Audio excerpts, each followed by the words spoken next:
প্রিয় কৃষক ভাইরা, আসসালামু আলাইকুম। আমি মোহাম্মদ নুরুল ইসলাম, উপসহকারী কৃষি কর্মকর্তা, সাগরডুড়ি ব্লকে কেশবপুরে কর্মরত আছি। আমার ব্লকে শীতকালীন আগাম টমেটো চারা লাগানো হচ্ছে। এইটা হলো জাত হচ্ছে মিন্টু সুপার। আজকে রোপণ করা হচ্ছে এবং রোপণের পদ্ধতিটা শেখানো হচ্ছে। আপনারা যখন চারাটা রোপণ করবেন তখন থেকে তুলে দেখুন চারাটা কি সুন্দর, চারা গঠনও ভালো।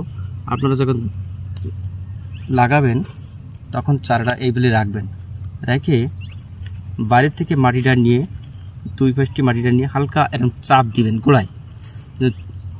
কোনো অবস্থায় যেন চারায় চাপ না লাগে, তা কিন্তু ভেঙে যাবে। ভেঙে গেলে গাছটা কিন্তু মারা যাবে। তখন এই বাড়ির থেকে মাটিটা নিয়ে গোড়ায় দিয়ে দেবেন, উঁচু করে দেবেন। তখন বৃষ্টি যদি আসে তখন কিন্তু এই বৃষ্টি পানি বসে চারাটা মারা যাওয়ার সম্ভাবনা থাকবে। ধন্যবাদ সবাইকে।